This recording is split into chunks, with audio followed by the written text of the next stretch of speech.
Now, from Wish TV, your local news source, this is All Indiana Politics. We're here today because we care about our city, and we're focused on our city. Mayor Joe Hogsett lays out his $3 million plan to slow the crime surge here in Indianapolis. Good morning, everyone. Welcome to another edition of All Indiana Politics. And we start with two big issues before the city of Indianapolis. It starts with that plan to fight record levels of violence across the city. The mayor wants to spend more than $3 million additional dollars on crime-fighting programs. $1.8 million would go to programs for mental health and intervening in domestic violence and youth violence. Another $1.5 million would pay for enhancements at IMPD. Today's announcements are not intentional in terms of a magic wand that we can wave and make all the gun violence disappear. I do think that they are substantial investments in the community. Indianapolis is becoming an incredibly dangerous city. What's happening? What's going on? Well, that's what we've been talking about, Richard, for the last 30 minutes. It's unacceptably. We want a clear answer. Not 30 minutes of rhetoric. I want a clear answer on what's happening in this city. Well, I want to make it clear that you haven't been given 30 minutes of rhetoric. You've been given 30 minutes of pretty substantive ideas that we as a community are committed to implementing. Now, that proposal would be introduced to the council this week. The council also set to vote tomorrow night on a plan to ease some virus restrictions in Marion County. The new rules would lift the mask mandate for anyone who is fully vaccinated and expand capacity for some businesses. The mayor says that if Indianapolis can get to 50% vaccinated by July 4th, the plan is to lift the remaining restrictions.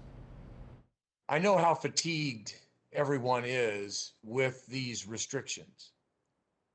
And so I can't encourage enough coming forward, getting the vaccine, so that Marion County can be in a position to return to a full sense of normalcy. Let's welcome in Brian Mowry, Minority Leader of the City County Council. Brian, thanks so much for your time today. The council is voting on Monday to potentially ease restrictions in Marion County. Is it time? Should the restrictions be lifted? Is it time? Absolutely. Is it long overdue? Absolutely. For the last year, over a year, we've heard follow the science, follow the science, follow the science. But then when the science says that we no longer need masks, it's no longer a priority anymore. Let's keep people masked up, restrictions in place, and keep people from doing what they want to do freely. I had called on President Oasley to call a special meeting of the City County Council to address this matter and to lift the mask mandate, lift the other mandates as well in a special meeting. And I have yet to hear back, and that's alarming to me. I want to talk about vaccination rates. Do you think that the council, the city, is doing enough regarding the city's vaccination? Absolutely. I think this is vaccination is a personal choice. It should not be mandated upon anybody. And if people want to get the vaccine at this point, they can get the vaccine up to 12 and up, or that's where we're at right now. And it's the science that we've been following has shown that children under the age of 12, and especially school-age children, are not at high risk or high risk of transmitting the disease either. So it's time that we admit that we're following the science, and we do just that. And what about businesses? Have you talked to business owners? How are they faring? I know many of them struggling a lot. Has the city done enough to help them? No, the city has not done enough to help these business owners.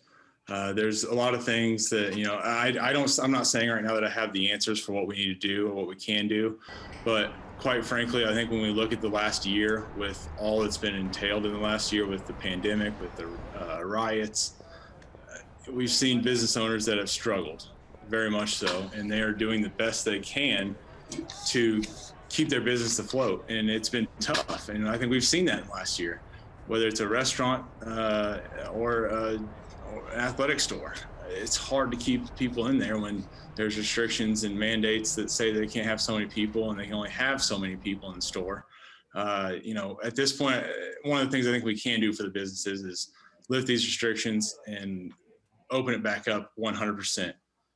When we look at places such as Chicago, even, I mean, they're getting ready to open back up to 100%. Why can't Indianapolis do that? I want to shift gears a little bit and talk about violence in the city. We are at record highs. Who is to blame here with gun violence in the city? What's going on? I think the gun violence has been a lot to the failed leadership. Honestly, we've seen record homicides year over year outside of 1 year, but then it shot right back up. The Indy homicide rate right now is 30% higher than it was last year. Statistically, we're on a path to approach 300 homicides in 1 year. And that's alarming, and that should be alarming to everybody. And we should all be asking why we're on that path. If we have a public safety mayor that's in place right now and he's holding the office, then he needs to be the public safety mayor and actually prove that we have public safety. And right now, it's anybody's guess as to where we stand with public safety, because every day you wake up and I see updates from your news station, from multiple news stations that say someone shot in somewhere in Indianapolis, someone's been killed somewhere in Indianapolis. Every day. At what point do we say enough is enough and it's time to look at what we can do? If you were able to give a direct message to Mayor Hogsett, what would it be? The direct message I would give to Mayor Hogsett is it's time to take this serious. You need to get involved with the prosecutor's office. You need to get involved with public safety. You need to get people in there that know what they're doing and know how to help with this crime and the homicide rates. And we need to get someone out there that will try to put an end to this, because right now people don't feel safe. Myself personally, I don't necessarily want to be in downtown Indianapolis some nights after dark, because it gets dangerous. And I hate to say that, but it's how many people feel. Brian Mowry, thanks so much for your time today. Coming up, IU backs down on its requirement for proof of vaccination. We talk about that and why there won't be a commission to investigate the Capitol insurrection with Senator Mike Braun. Next on All Indiana Politics. And welcome back to All Indiana Politics on this Sunday. Republican state lawmakers flexing their muscles this week, forcing IU to change its COVID vaccine policy. Republican members of the Indiana House and Senate called on IU to drop its requirement that students, faculty, and staff submit proof that they've been vaccinated by the fall semester. IU has backed off that part of its policy, saying instead it will offer incentives for those who document their vaccinations. Senator Mike Braun, who has refused to say if he's personally received the vaccine, applauded the decision as he talked with our Alexis Rogers. Number one, I was glad to see that they backed off there. I think whenever you try to be heavy-handed through either a major institution, especially government, it doesn't work. You need to explain what you're trying to do from a common sense point of view. Thank goodness we've got the vaccine. Thank goodness we had Warp Speed that got it to the market quickly. I was there in the early discussions with Dr. Fauci and others when it looked like there was going to be argument between FDA, CDC. Well, it's putting the lid on it and getting it into the rearview mirror. So I know that there's sensitivity that goes from too casual to too overbearing. And in this case, I'm glad IU modified their approach a bit. Switching gears a bit here, this was a big week, especially for America, as a lot of people were talking about the Tulsa massacre. A lot of people have been talking about voting rights. Yeah. We've been seeing some states put more restrictions, others asking to try to secure voting rights. What's your response to what needs to be done now that we kind of see where America's going? In general, I think we've learned a couple lessons. We should encourage everyone to be able to vote. It's an honor to have that as part of our democracy. We got to make sure that we encourage as many legal ballots to be cast and counted. And I think coming through this last election, there are arguments on both sides. We cannot be afraid to have everyone with the access to vote. We should encourage that and make sure that happens. On the other hand, we want to make sure that once that occurs, everyone is satisfied with a legal and accurate outcome. So I think what we're seeing now is maybe trying to find that best practice, and I think Indiana should be proud because we heard very little about what happened here. Maybe it's because we're not a swing state, but I think it's because we were one of the states that provided maybe the most ease of being able to exercise that duty with a lot of early voting, many different ways to request an absentee ballot. I think maybe was the sweet spot of what other states ought to look for, and including any national observation of it. But to me, it is the responsibility and bailiwick of the states, and I'm uneasy with the federal government trying to get more involved, and it may not be constitutional to boot. So just for the grandmothers at home, because I actually was having this conversation with my grandma. I mean, she's from a different generation, and she's like, look, I remember when people tried to keep me from voting. This is a real thing. So do we need more restrictions, or do we need to just leave it alone? No, we should try to encourage and make it easy for everyone to vote. And then I think on the other hand, we want to make sure that once that vote is cast, that everybody has confidence in the outcome. And I think the ideal would be to find the best of both worlds, but you can never do anything that's going to suppress a vote. If you're worried about that, you better improve your message to the voters. And lastly, a lot of people still have the insurrection on their minds. We've seen a lot of folks kind of talking about whether there should be a commission, what that looks like. Again, talking with folks like from my grandmother's point of view, people are saying, hey, shouldn't we look into this more? And others are saying, hey, let's just leave it alone. Where do you stand? Well, you got to make sure that that doesn't get politicized, because the FBI has been really working hard to make every individual accountable. I think up to close to 450 arrests. And as much faith as that we generally put in the FBI, and that's come into play over the last few years for other issues as well, let that play itself out. And if there's any information that involves a conspiracy or some coordination, I think they're going to get to the bottom of it. You could not have a quicker, more effective way to find out if there was something more than just a very bad day there that erupted in a horrible way. And I think the committees that have been in place are doing that as well. The fact that this is constructed early out of the gate in maybe a partisan way, tried to mold it into a more bipartisan method, and then I think it got politicized. So I think if there's a need after the FBI comes forward with their report, then we should be willing, of course, transparency, digging into what caused something like that's important. I just think that, we've got the best investigative institution in the country that's already made a lot of progress. Well, I thank you so much for your time, and of course, that's all we have for now. Back to you guys. Alexis, thank you. Is Mayor Hogsett's plan for public safety spending enough to quiet criticism of his office during the surge in violence? Our political team talks about that next on All Indiana Politics.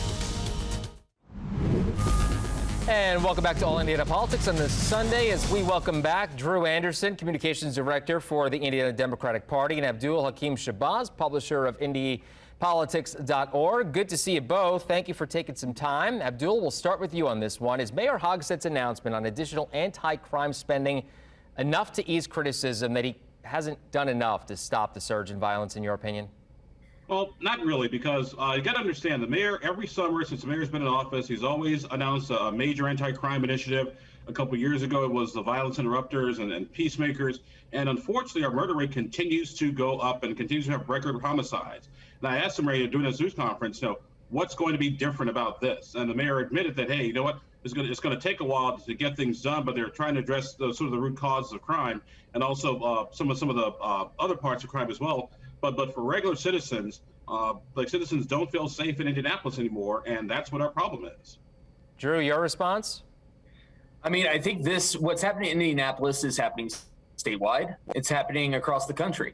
And I think at the end of the day, the fact that the mayor and the council are taking action to try to solve this problem of violence is something that Hoosiers are seeing, and I hope are feeling hopeful for, just because at the end of the day, Democrats are coming to the table They're asking for solutions. The council created a grassroots community-based style committee to try to solve the issue of violence. And the mayor, this week also announced his plans. And, in contrast, the Republicans, they're just walking away and putting their hands up in the air. And as we even saw earlier in this show, they're blaming instead of meeting us at the table and try to actually solve this together. And we're only going to tackle the issue of violence when we all come together and actually form common sense solutions. And Democrats, like we're doing in every other policy, like the rescue plan, we are trying to create solutions to this problem.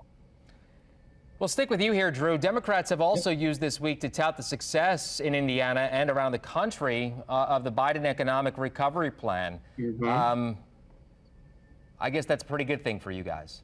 Of course it is. I mean, just this week, the Indiana Democratic Party is launching its American Rescue Plan tour. And it's because we know it's a popular policy, and it's because it's putting COVID in the rearview mirror, and Hoosiers are seeing their lives go back to normal. And that is what good government does, and good partnerships between federal government and state government do.